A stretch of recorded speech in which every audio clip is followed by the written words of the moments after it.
Hello everyone, Earl Henderson, Primordial Defense. Thank you for watching. I have another Monday quarterback video for you. I'm going to play the video and then pause intermittently and talk about things that are going on to better explain what's going on and talk about things that I think that are being done right and are done wrong. Without further ado, here we go.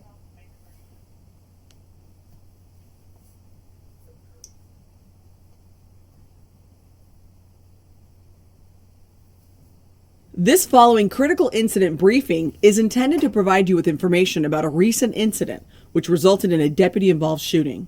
This briefing has been prepared so that you may have a better understanding of the circumstances which led to the use of force. As a part of this briefing, you may be shown photographs of the scene and the evidence involved, both surveillance video and body-worn camera video, and additional information relevant to the event. We hope this provides you with a better understanding of what occurred based on what we know as of this moment. The Los Angeles County Sheriff's Department conducts very thorough use of force investigations. Every deputy-involved shooting is a traumatic event for all involved. Each deputy-involved shooting is reviewed by independent investigative agencies to ensure compliance with the law and Sheriff's Department policy.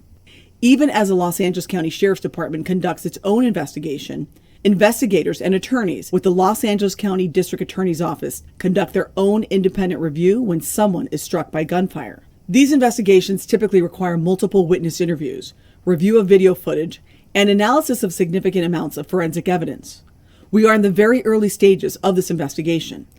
Our understanding of the incident may change as additional evidence is collected, analyzed, and reviewed.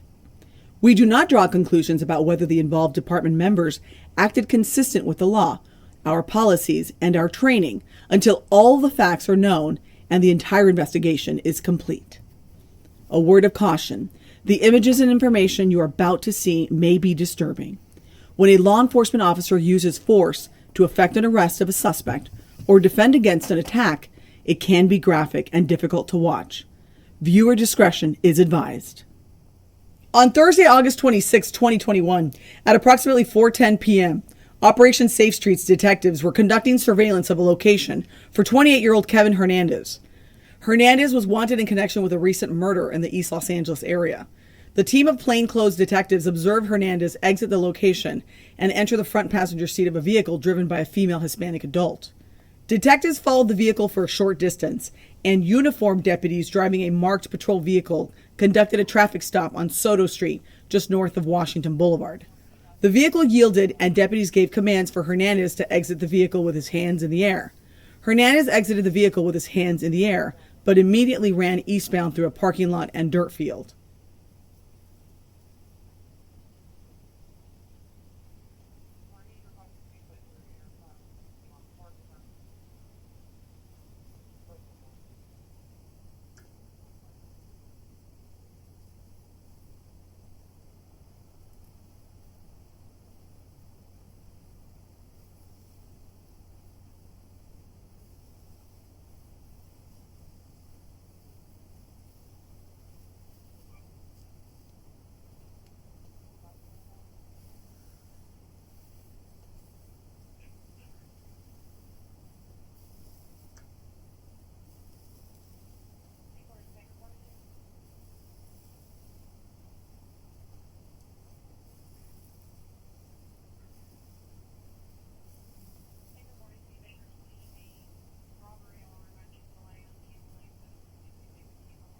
Detectives followed Hernandez on foot, and while doing so, Hernandez turned toward the detectives several times and pointed a black object at them, which the detectives believed was a firearm. Hernandez rounded a corner and ran westbound next to a set of train tracks.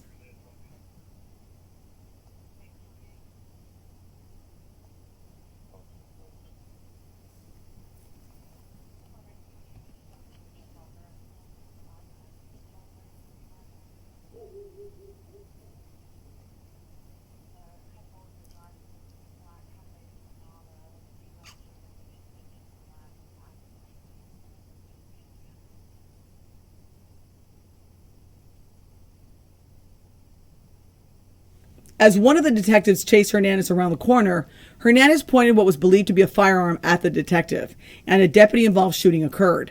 Hernandez was struck by gunfire and immediately fell to the ground. Detectives approached him and were able to detain him without further incident. Hernandez sustained one gunshot wound and one graze wound to his leg. Los Angeles City Fire Department paramedics responded and administered medical aid. Hernandez was transported by ambulance to a local hospital where he was treated and medically cleared for booking. There were no other persons injured during the incident. The black object the detectives observed Hernandez point at them was determined to be a black baseball cap. In a subsequent interview with Hernandez, he admitted to pointing the black cap at deputies and at one point wrapping his black shirt around the cap in an effort to appear as if he had a firearm. Hernandez stated he did so in an effort to get the deputies to stop chasing him. The vehicle Hernandez was riding in was searched and a loaded Hi-Point 9mm semi-automatic handgun was recovered. Hernandez had previous convictions for taking a vehicle without the owner's consent, narcotics-related offenses, and evading a peace officer. In addition, at the time of this incident, Hernandez had an active felony warrant for taking a vehicle without the owner's consent. Subsequent to this incident, Hernandez was charged with being an ex-felon in possession of a firearm and the recent murder in East LA that he was detained on by Operation Safe Street detectives. The Los Angeles County Sheriff's Department has begun a thorough and in-depth investigation system and use of so enough of all that stuff. review. So this dude, he took off running, and I mean, there wasn't a decent area for him to be taking off and evading through. So we've got a very, very long stretch here. There's not any alleyways or buildings for him to duck in and really get to lose the officer. So it's just by pure luck, in my opinion, that this was the place he decided to go through, and it's a long stretch. It's the Mogadishu Mile. I mean, there's nowhere for him to go. It's just there's fucking walls on both sides, and it's just one long straight stretch. So of course he kind of gets winded there at the beginning, I think, and if he had got out and bailed out anywhere else, then I think that there's a good possibility that he could have ducked in around enough stuff and got away from these officers. So, just like I said, lucky for them. That's where he decided to bail out at. And when you have just a long stretch of distance like that, there's not really anywhere else for you to go. And yeah. Now, I don't know what the officers had. You see the other officers. Let's see here. Let's go back. Of course, he gets out and he's got a pistol. And it ends too quickly. So he gets out with a pistol and he's most likely getting out with a pistol. So the first two officers getting out have got pistols. Now, they are doing a takedown on a guy wanted for murder. All right? So they should have had rifles ready in the moment for this traffic stop. And that's a failure on them, in my opinion, that they didn't have rifles out and ready to put into play. Anytime you're dealing with someone who's wanted for murder, you need to be prepared for the fact that they could kill again to avoid capture. And if you have that mindset, then you know you're going into a potential gunfight. And if you know you're going into a potential gunfight, bring a rifle. If you know you're going to a gunfight, bring a rifle. Bring your friends with rifles too. And a rifle would have been really, really, really, really great for making a good, accurate hit at this long distance. I would say that the reason that he didn't get any true lethal hits on him is because he was being shot at by a pistol from a distance. And the accuracy was significantly degraded because of that. If the officers who shot at him had utilized a rifle and was using a red dot sight, I think they could have put that red dot on his chest, squeezed a round off, and got a better desired effect, so to speak. I don't think that he would have been able to most likely survive a rifle hit to the chest. Now, for whatever reason, he thought that taking his hat and putting it in his coat or whatever and pointing at them would make them stop chasing him.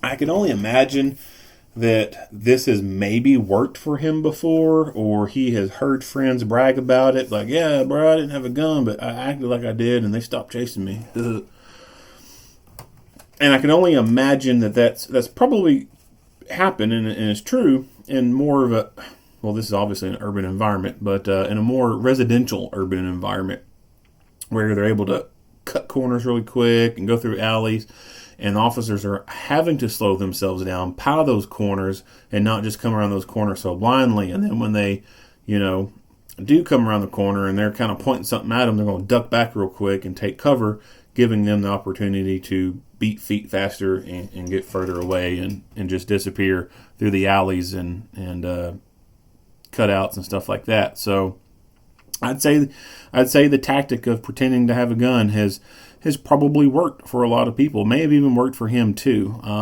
It's just in this instance, probably wasn't the best thing for him to try to use given the environment, because it's so long, like it's just not going to work the same as it would have if he could have pulled that little stunt in a more more residential type of area. Now, he did have a gun in the car. For whatever reason, he did not bring that with him, which is good, because that would have meant that he had the possibility to point it at the police and use it against them. So I would imagine that there's a possibility that it was just somewhere in that vehicle that was not easily accessible to him, and he felt that running was the better option to do versus waste his time trying to look for the gun, because he thought they would be on top of him too quickly.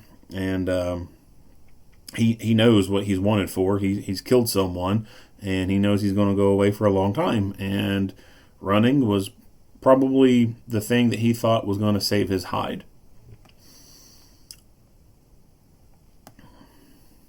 Of course, the dude's got face tats right here. Now, he doesn't have a whole lot of face tats, but he does have a face tat, and you see it right there. It's I guess people think that if you get a face tat that looks like cursive writing, it's more classy, and it makes them less fucking trashy. Here's a hint. It don't. You still look trashy. So, pretty common with street criminals to get face tats like that. This person is very likely been a criminal for quite some time. I mean, probably since teenage years, he's probably been involved in crime of some sort. Probably a repeat offender. He's a frequent flyer, in my most likely opinion. And that is a common theme when it comes to stuff like this. Murderers, gangbangers are being repeatedly released out of the criminal justice system way too early, and they're not being locked up for a long enough period of time. And that's leading to a major spike in crime. We're just not locking these people up like they should be. They're getting out too easy. There are people who were sentenced to prison for very serious violent crimes, and they're being released out on probation, a parole, and that's not right. That's not right at all. They need, it's not right. It's making the public unsafe. So I don't so much look at the gangbangers as being the biggest clear and present danger to public safety. I'm starting to more or less look at judges and corrections as the more clear and present danger to society. The judges and the court systems letting these little bastards out way too early is not good. It's putting people at risk, and the Department of Corrections just not making prisons suck enough, and their probation and parole entities. Probation and parole entities, for the most part, all across this nation, are lacking some serious professionalism, and they are lacking people of the proper mindset and intellect. There's a lot of parole boards out there who, for whatever reason, think it's perfectly fine to start releasing very violent offenders early. And I just don't understand the reasoning behind that. And I really wish that things would change, because it's things are going to get worse. Things are going to get a lot worse than what they are right now. And it's going to take for things to get a lot worse before any kind of change can occur.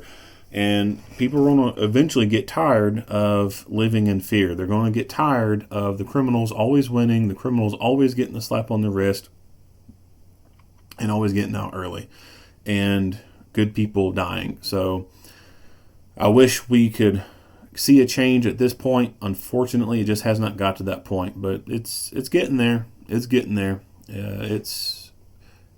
We're on a downward spiral right now, and it's just like, if you think things are bad right now, you ain't seen shit yet.